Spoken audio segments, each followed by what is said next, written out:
دوستو، پہلے زمانے میں ایک بادشاہ تھا۔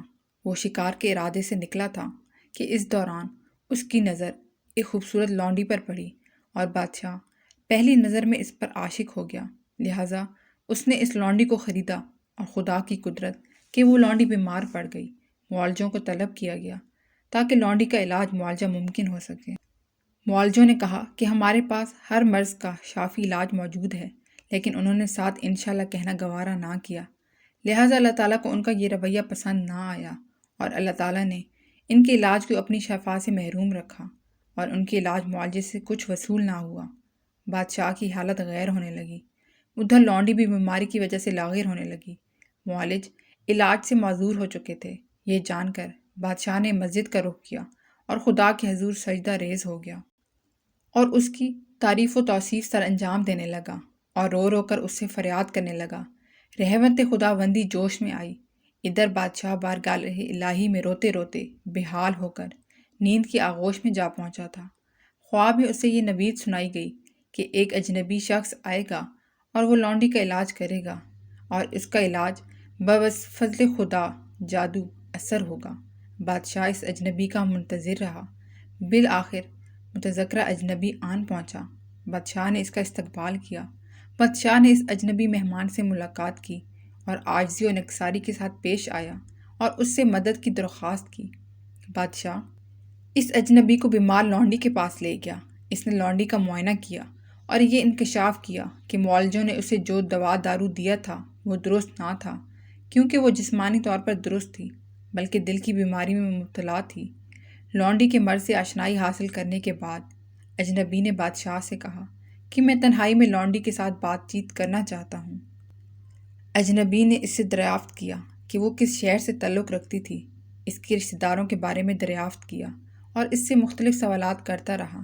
در حقیقت وہ یہ جاننا چاہتا تھا کہ لونڈی کس کے سامنے اپنا دل ہار چکی تھی۔ لونڈی کے ساتھ اجنبی کی بات چیت کے دوران اچانک کسی موڑ پر شہر سمرقند کا ذکر آیا۔ اس شہر کا نام سن کر لونڈی نے ایک ٹھنڈی سانس لی اور اس کی آنکھوں سے اشک بہنے لگے۔ اس نے اپنی داستان سناتے ہوئے کہا کہ اس شہر میں ایک تاجر نے مجھے ایک امیر کبیر سنار کے ہاتھ فروخت کیا، جس نے مجھے 6 ماہ اپنے پاس رکھنے کے بعد دوبارہ فروخت کر دیا۔ اس تذکرے پر لونڈی کے چہرے پر زردی چھا گئی۔ اجنبی نے لونڈی سے اس سنار کا نام اور پتہ دریافت کیا اور اسے تسلی دی کہ فکر نہ کر، تیرا مرض میں سمجھ چکا ہوں، اب تیرا مرض انشاءاللہ رفع ہو جائے گا۔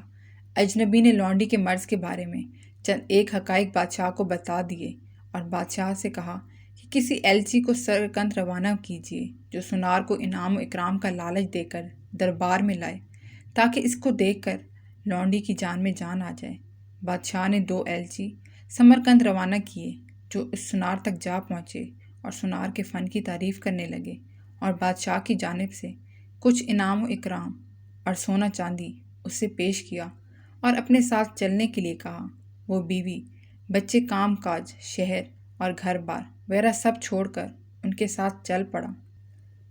اسے بادشاہ کے حضور پیش کیا گیا، اس کی قدر و منزلت سر انجام دی گئی اور اسے ڈھیروں سونا دے کر شاہی زیورات اور ظروف سازی کی ہدایت کی گئی۔ اجنبی نے بادشاہ کو مشورہ کیا کہ لونڈی اس سنار کے حوالے کر دی جائے۔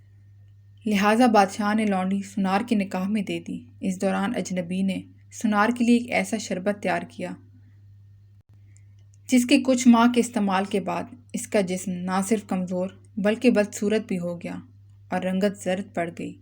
اس کی خوبصورتی زائل ہو چکی تھی اور لونڈی اس کی خوبصورتی پر عاشق تھی، اور اس کی خوبصورتی زائل ہونے کے ساتھ ساتھ لونڈی کا عشق بھی رفو چکر ہو گیا۔ سنار موت سے ہمکنار ہو گیا۔ اجنبی کے ہاتھوں سنار کی ہلاکت مصلحت خداوندی تھی۔ اجنبی نے اسے کسی خوف کی بنا پر یا کسی امید کی بنا پر بادشاہ کی خاطر ہلاک نہ کیا تھا، بلکہ مصلحت خداوندی کے تحت ہلاک کیا تھا، کیونکہ اسے ایسا کرنے کا حکم بذریعہ الہام ہوا۔ دوستو، اگر آپ کو میری یہ ویڈیو اچھی لگی ہے تو اس چینل کو لائک اور سبسکرائب کر لیں اور بیل آئیکن کو پریس کرنا مت بھولیں تاکہ ہر نئی آنے والی ویڈیو کا نوٹیفیکیشن آپ کو ملتا رہے۔